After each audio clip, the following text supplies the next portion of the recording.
안녕하세요. 반갑습니다. AP투자연구소의 이정열 전략팀장입니다. 금일은 4월 9일이고요. 현재 시각은 1시 5분을 지나고 있습니다.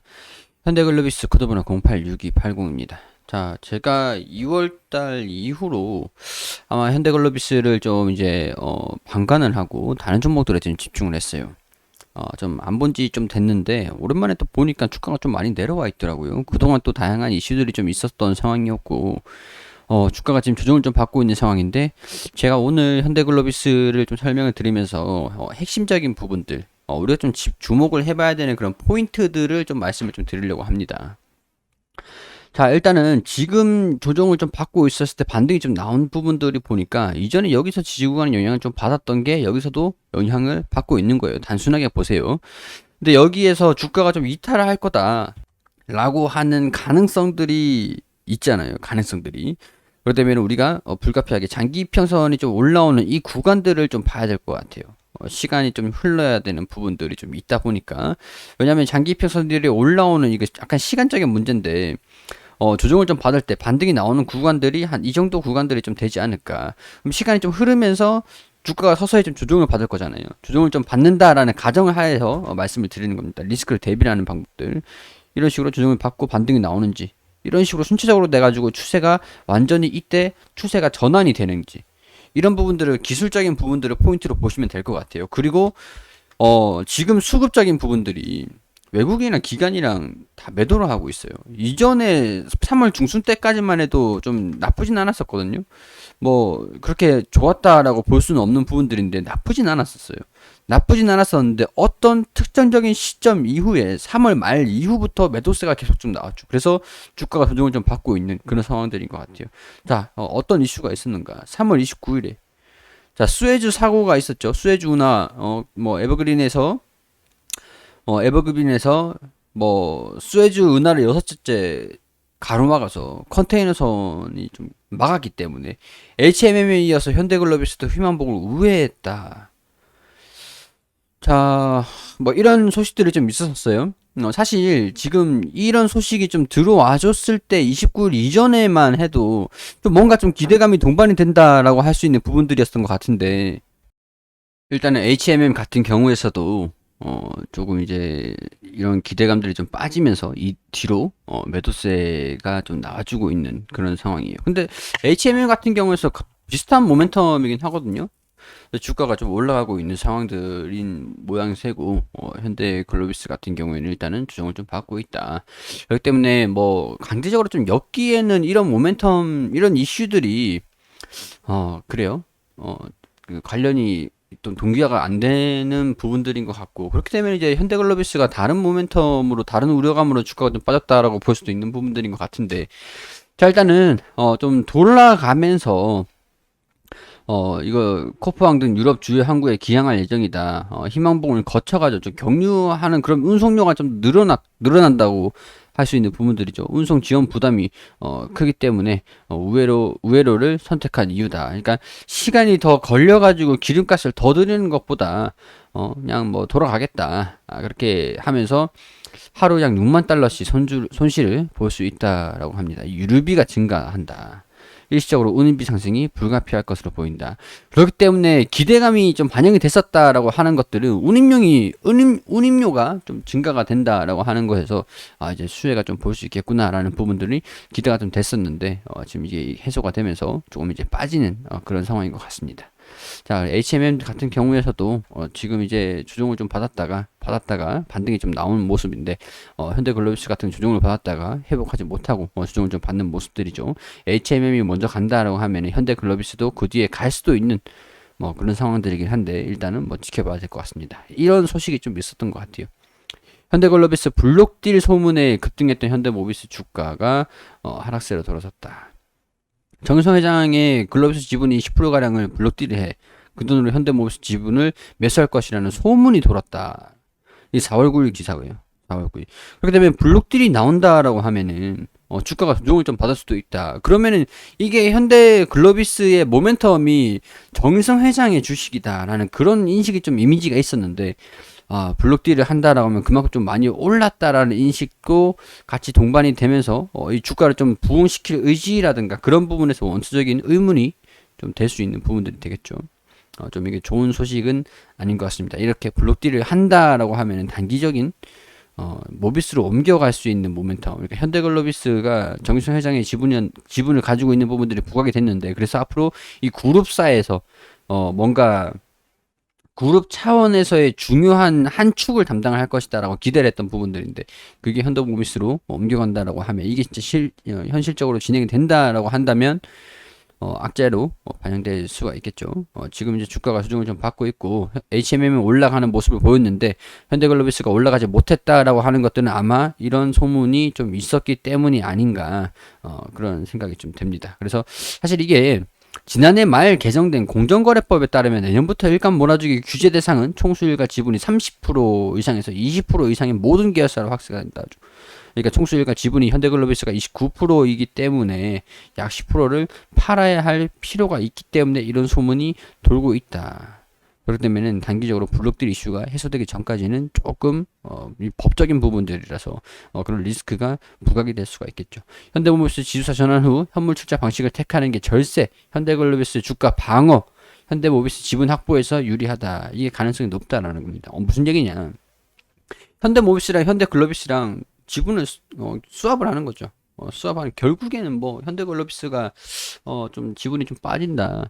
이렇게 좀 보는 부분들이 될 것 같은데 뭐 일단은 좀 어떻게 되는 부분들이 좀 지켜봐야 될 것 같아요. 시장에서 지분을 블록딜하거나 재무적 투자자의 주식 주가주의 스와프 방식으로 매각을 한다면 지수전환을 하지 않겠다라는 의미. 그러니까 이게 좀 어떻게 될지 모르겠는데 가능성은 있는 얘기다 이렇게 보고 있는 것 같습니다. 그래도 완성차 판매 회복은 완성차 판매 이제 이런 것들 완성차 판매가 회복되고 있다.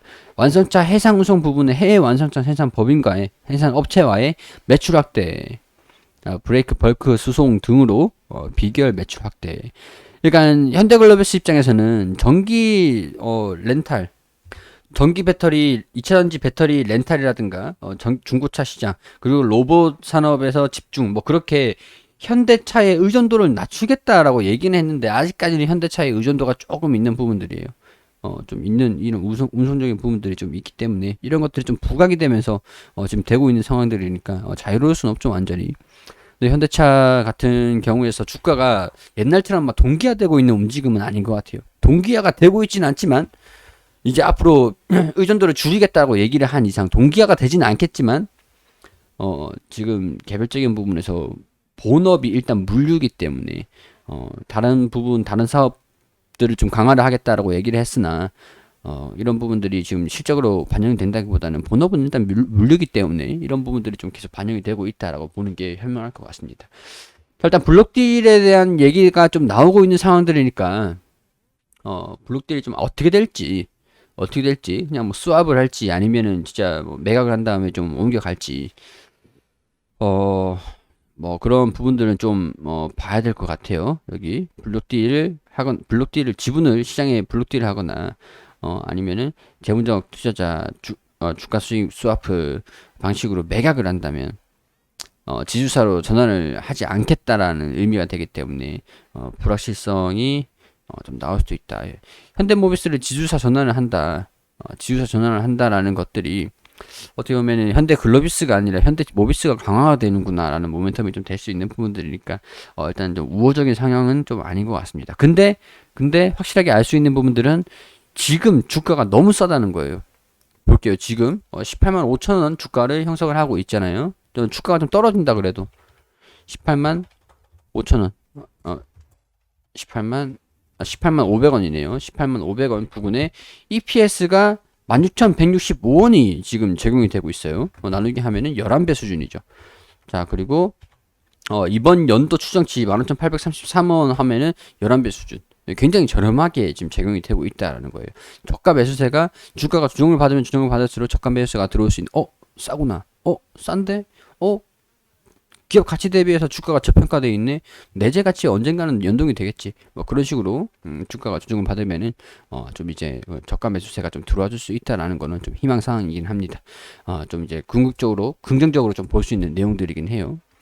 자, 여러 가지 이슈들이 지금 동반되고 있는 그런 상황들이니까 현대글로비스 지금 입장에서 어떻게 좀 진행이 될지 블록딜 그리고 지주사 전환 관련 이슈들이 어떻게 진행이 될지 좀 지켜볼 필요가 있을 것 같아요. 불확실성은 대비를 하시는 게 좋고요. 비중 관리를 이제 줄였다가 손실을 좀 보더라도 줄인 다음에 나중에 주가가 좀 빠진다라는 가정에 손실이 좀 나오더라도 줄인 다음에 저가 매수세 줄였던 부분들을 밑에 바닥에서 다시 매수를 하면은 평균 단가 조절이 되기 때문에 그게 이제 또 불타기를 하면 돼요. 그냥 주가 움직임을 좀 보면서 결정을 하자. 그런 말씀들 뭐 항상 제가 말씀드리는 건데 이런 것들 우리가 생각을 하셔가지고 대응을 좀 이제 평균 단가를 관리하는 그런 방향으로 현금 여력도 어느 정도 보유를 하고 계시고 관리를 계속 해나가시면 좀 되지 않을까 그런 생각이 좀 듭니다. 이런 이슈들은 블록딜이 끝나고 난 다음에 불안감들이 다 반영이 된 다음에는 뭐 지나가는 이슈들이에요. 지나가는 이슈들. 대신 이제 다만 시간이 좀 필요하긴 하겠죠. 그리고 우리 AP투자연구소에서 김영재 소장님께서 매일매일 무료로 종목을 추천해드리고 있습니다. 검색창에 AP투자연구소라고 검색하시면 상단에 홈페이지가 있습니다. 홈페이지로 들어오시면은 2021년 무료 추천 종목 여기 보이시죠? 여기로 들어오시게 되시면 여기 매일매일 종목을 추천드린 내역들이 게시판들이 확인이 됩니다.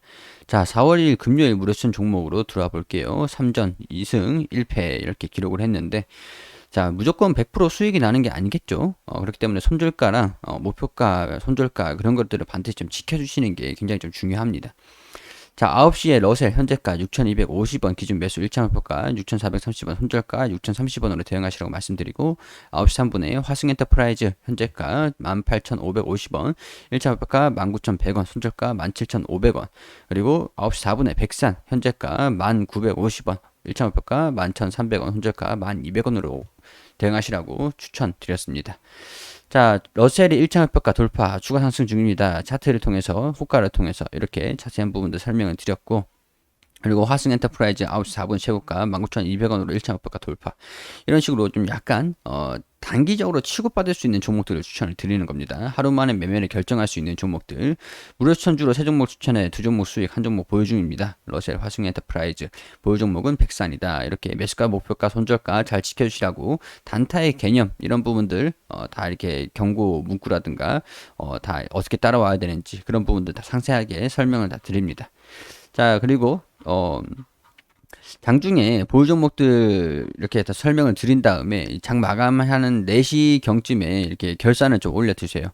러셀 13% 정도 상승을 했다. 그리고 당일 최고가 13% 정도 상승했다. 그리고 화승 엔터프라이즈 3% 정도 상승을 했다. 여기 매수가, 매수 추천가. 그리고 백산이 오늘 추천가 대비 마이너스 5% 정도 당일 최고가 11,300원으로 기록을 했는데 추천가 대비 마이너스 5% 정도 손실이 났습니다. 자, 이렇게 되면서 러셀 화승 엔터프라이즈 백산 이렇게 수익 손절 이런 식으로 합산 누적 수익률 이렇게 달별로 꾸준하게 누적해서 가지고 가는 겁니다. 종목을 우리가 아무리 그래도 100% 수익을 전부 다 낼 수는 없겠죠. 그렇지만은 좀 단기적으로 빠르게 이제 결정을 할 수 있는 종목들로 추천을 드리고 나름대로 이제 판단을 하셔가지고 수익을 날 수 있는 종목들로 좀 안내를 드리는 겁니다. 단기적으로 좀 수익이 필요하다. 단타 매매를 좀 해보고 싶다라고 하시는 분들 같은 경우에는 홈페이지 오셔서 도움을 좀 받으시면 좋겠다라는 말씀 드리도록 하겠습니다.